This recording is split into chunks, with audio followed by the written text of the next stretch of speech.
Well, here we are. We are between the booms for the first time in 2026. Happy days. It's Henley Women's Regatta. It's Saturday. We've had an outstanding Friday with some really great time trial racing and some first rounds yesterday as well. A couple of big exits. Unlucky you well. And we've had some stonking stuff going on this morning of Saturday as well. I've been following racing, looking forward to bringing you some comments. And as ever, if you're not familiar with what the Rowing Notebook is, it's basically me walking around at a rowing event, having a very informal review of rowing, of the results, of the tosh that is being spoken on the towpath, and giving you a chance to, if you've been here, experience the regatta from a different perspective. And if you're not fortunate enough to be here, maybe share in some of the Henley women's experience, because it is a great experience. It's a fantastic regatta. It is such a different regatta from what it was 10, 15, 20 years ago, when it was a relatively small affair. Now, regularly drawing crews from around the world, massive entries, multiple days, and a really, really high standard, much higher standard than it has been in the past. And that's a great thing. We've got races coming down the course every 4 minutes, which poses a challenge for me. And it's made me think about how I cover today, because I can't talk about the racing in the way that I normally would do for a multi-lane format, because with races every 4 minutes, just too many races, and I'm not going to be able to do it justice. So what I thought I'd do is tease out a particular theme today, and then maybe tomorrow when it's semi-finals and finals, I can take a little bit more time and talk about the racing itself. So the Rowing Notebook today will be a slightly more in-depth analysis of what I think is a really interesting theme in women's rowing at the moment. And it's a good theme because women's crews are going faster and faster. Female athletes are lifting more. They are going faster on the ergometer, and it's just a much better spectacle to watch as a sport than it was just even a few years ago. And that's credit to you guys out there, coaches, club committee members, athletes, whoever it might well be. So big up on that front. However, it comes with massive increases in physicality, and I'm going to quote some numbers at you in a minute.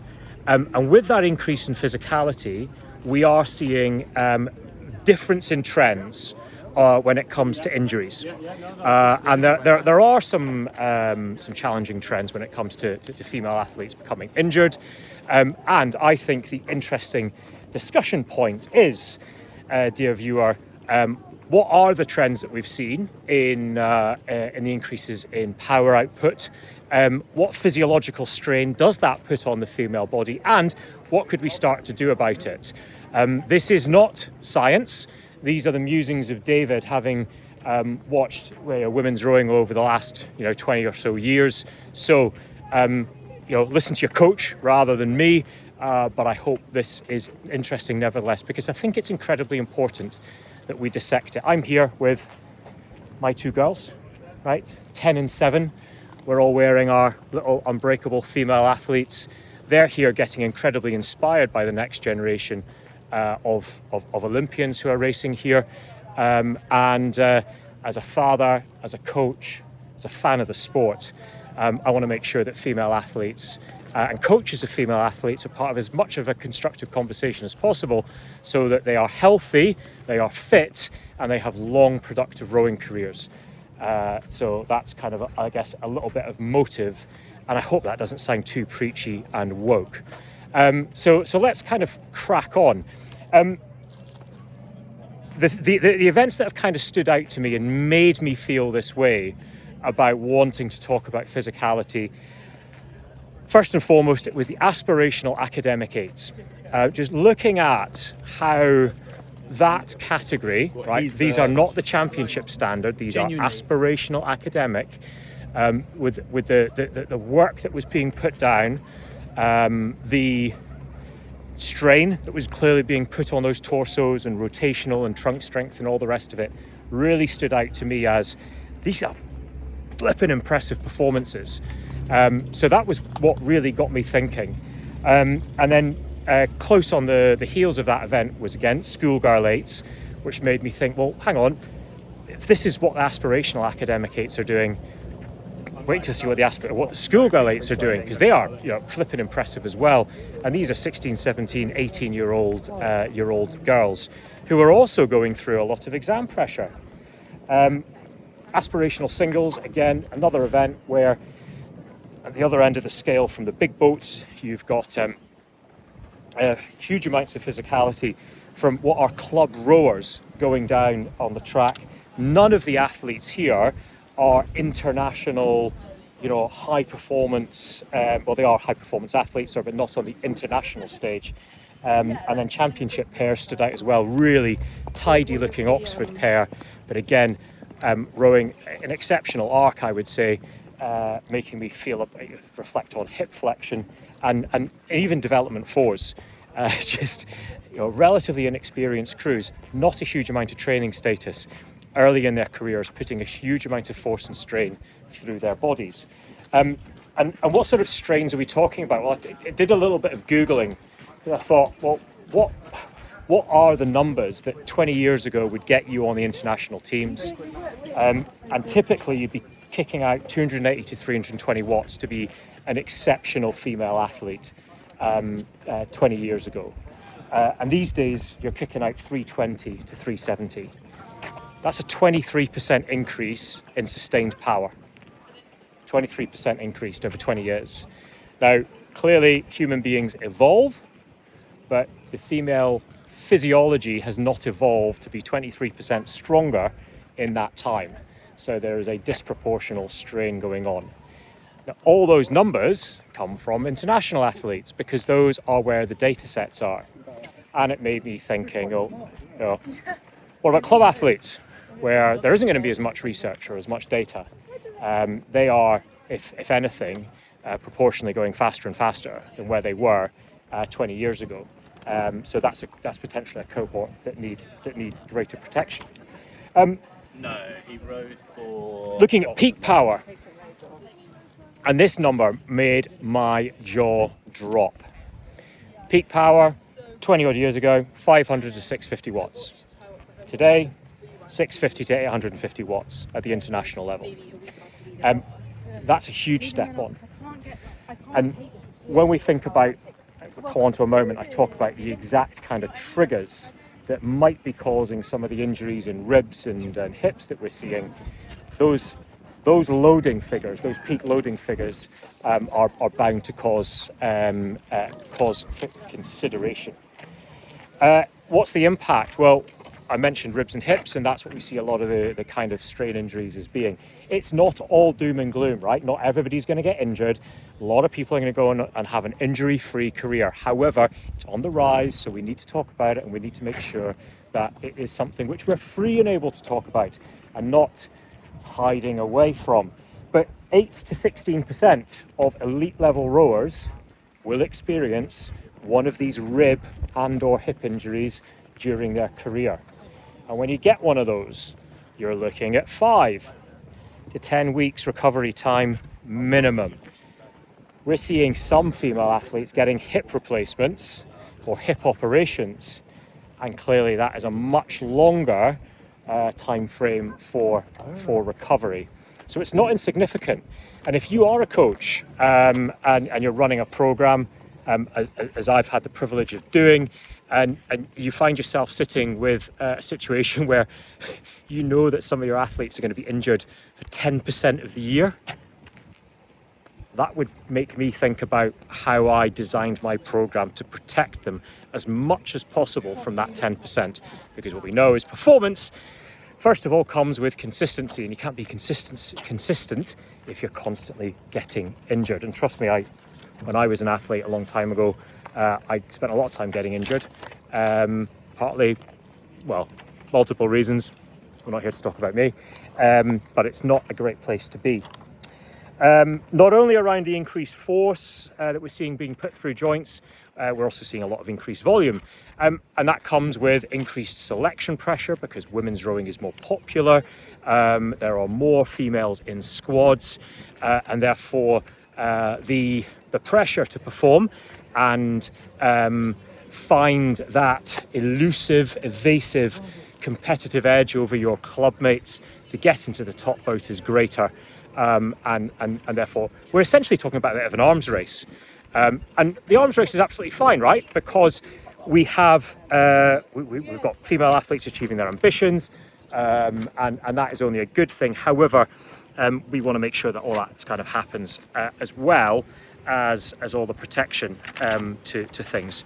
So I've mentioned the two kind of main areas where we see injury issues. Sorry, I got my thumb over the lens there, which is deeply unprofessional because a selfie stick was lost. Let's not go into that. This is the hazard of taking your kids with you, right? To kind of lose your bits of equipment. So ribs and hips. Let's talk about ribs first of all. So we spend a lot of time in the gym focusing on pulling, right? Pulling motions, because in a rowing stroke we know that you've got to draw the handle towards you at some point. Yeah, we're a pushing stroke and all that, but at some point we're all about drawing through. However, when you think about the anatomy of the shoulder, it is a ball and socket joint. However, the ball and socket is not a very neat fit, so it relies a lot on the supporting musculature, and it's one of the reasons, you know, we see the typical shoulder mass of female athletes much greater in this era than we did in previous, so deltoids and lats in particular. However, how much focus do we have on wider shoulder stability? I mean rotational strength and serratus anterior, and those muscles on the anterior chain, the front of the body, that support that shoulder joint, and also the scapula, the shoulder blade. Because one of the big signs that you are predisposed to there we go, a couple of pretty exceptional female athlete crews there from Leander, A and B, who've just raced each other in champ. That is the A crew paddling in, slightly in front of the B crew. I wonder who won. I don't know yet, because I've been walking down the towpath. But I do know it was quite a close run thing when they were out in Banyoles. Okay, so a really good squad there, as you'd expect from Leander. But yeah, so I was talking about the shoulder blade and the winging of the scapula. So if you on the erg, or you're watching your athletes rowing and you're seeing the shoulder blade essentially kind of collapse under pressure, we call that winging.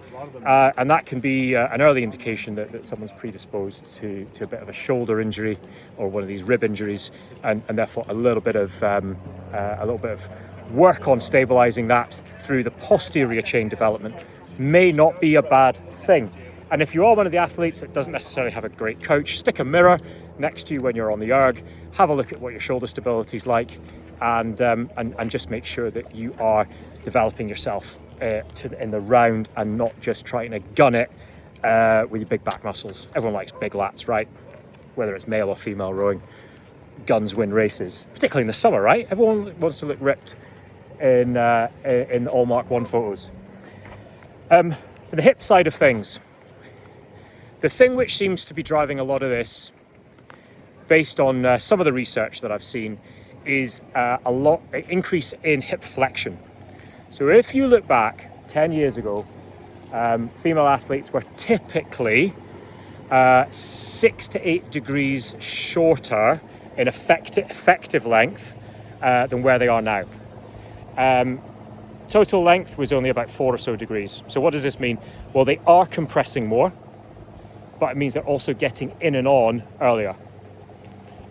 So the degree of hip flexion, the compression at the front end of the stroke, if you like, is higher, but they're also putting that increased flexion under load earlier than athletes in previous eras. That also is associated, because the athletes are putting down more force, with increased hip muscle mass, larger thighs, seeing bigger quads, bigger glutes, etc. So whilst they're increasing the flexion, they're also doing that against increased mass, which increases potentially strain, unless those hip mobility exercises are absolutely nailed. So those are the kind of strain points that we're looking at, really. So what to do about it? Well, again, these are the musings of David, and I hope these are useful pearls of wisdom. Here we go, rapid fire. Make sure you're in range, not outside of range. Easy thing to say, but if you've got telemetry, great, you can check the numbers, but also have a look at what it looks like from the video to the side. If you look like you're collapsing, overreaching, and basically, hey, how you doing? I'm very, very well, thank you. I'm just doing my little vlog thing, talking about female hip health, which is topical. Right, go well. You guys did really well in the 8. Thank you. Sorry, we've got Glasgow University athlete here. I can't remember your name. Rosie. Rosie, that's it. Okay. So yeah, who was it you were racing? Oh no, sorry. It's a big American place, wasn't it? Colgate. Cornell. Colgate. Colgate. Toothpaste. That's what we said. We brought it. Yeah. So did you bring toothpaste down? And was it Colgate? It was Colgate. Colgate. There we go. Okay. No. So Glasgow University, right? We just got excited. Why not, right? It's Women's Henley. It's fantastic and it's good to see. So I'm talking about the increase in workload that female athletes are doing at the moment, and the strain that puts on hips and shoulders and stuff like that. So how have you managed to? Let's have some insight from the riverbank. How do you guys manage to stay injury free? That's okay. Well, I do a lot of hip stretching before we go out in the water and shoulder stuff because I've had a few issues with them in the past, and so I do lots of hip cars and like what's the needle, thread the needle thing, like things like that, just to like make sure that when I go out in the water, it we couldn't have synced this up better, because that is literally what's on my list. Right, Rosie, thank you very much. That is an absolute demon segue. Who have you got in the next round? Nottingham. Yeah.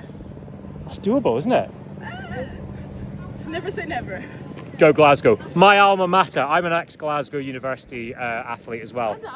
And Asra, long in the tooth. Tell you what, you're going back in the deep histories of time there. Right, so yeah, what Rosie was talking there was about range, right? Can you achieve the range, but can you also effectively achieve the range? So Rosie was talking about doing some Pilates, some trunk mobility, hip mobility, to make sure that when you are working in the arc, you're also working safely within the arc, and you're not collapsing, rushing into front stops, or even worse, falling over into the front end with your shoulder to try and achieve artificial length, and then overloading yourself, essentially putting force through a compromised position. Avoid that at all costs. Balance through the power chain. So if you do have telemetry, look for like points in the power chain where you might not be very strong and points where you are very strong, and seek to even that out. If you don't have telemetry, put the force curve up on the erg, or just have a look at some video. And if your legs and your backs are sort of going down with synchronicity and all the rest of it, then you've probably got a power balance. If not, you might have a power imbalance.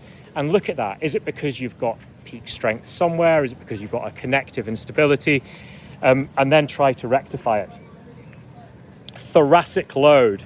So the thoracic cage, shoulders, chest, etc. Making sure that it's not buckling under load.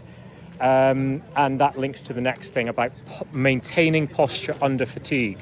So whether that be in the final stages of a race and not flopping around, or towards the end of your 20-kilometer UT2 paddle, making sure your trunk, your scapular and rotational strength remain on point. It's not just about blade work, it's not just about work, it's about the quality of the engine that's being put through.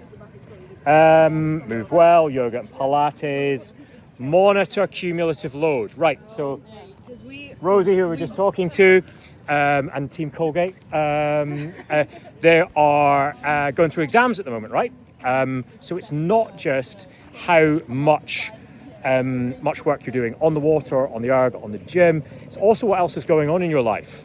If you're going through exams, you got a lot of stress hormones that build up with that, right? So you do need to consider cumulative load. We've got a couple of academic programs who have withdrawn from races or chosen not to race, both at Marlow and some male programs, and here at Henley Women's, because of either illness, injury, or just general wobbles in either individuals or squads. So really great to see athletes and coaches, putting a little bit of perspective there and protecting health first and foremost, and getting to the big one. Okay, Henley Women's great, but Henley Royal is, let's face it, the one where we really want to see little red boxes going home. And then finally, REDS, the relative energy deficiency syndrome. Highly topical at the moment, particularly among female athletes and young female athletes. A delicate conversation, but also one that needs framed pragmatically. We have to eat, but talking about food can be difficult.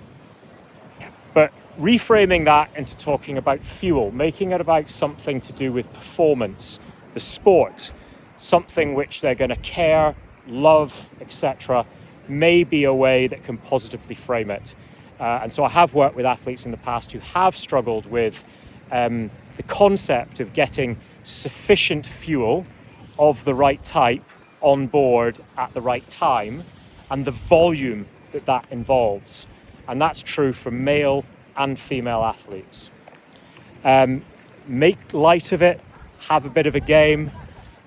Some male athletes I worked with last year, we were sort of seeing who could generate the highest protein, high calorie recovery food, and we realised that overnight oats were quite nice, but overnight oats and custard were possibly the best way to get a S-ton of fuel in after a session. And we just started talking about it in terms of fueling rather than it being food per se. I hope that's not come across as too preachy, because that's not the intent of this. It's a very different style notebook to kind of just talking about the racing in the past, but this has been an interesting thing, dissecting it on the towpath with a number of other coaches as well. So I thought, hey, let's make the notebook about that theme today. Racing's continuing. I'm going to go and get a cup of coffee and maybe a little something from the terrace at Leander. And if you are at Henley Women's, well done for qualifying. If you didn't qualify, hey, well done for turning up. I hope you had a great time. If you're still in the competition, I hope you continue to have a great time. And tomorrow, I anticipate it being kind of notebook as normal, focusing on the racing, unless. Right, enough from me, from Women's Henley, and the first time between the booms. Yes, we're at Henley. Theatre of Dreams. Cheerio.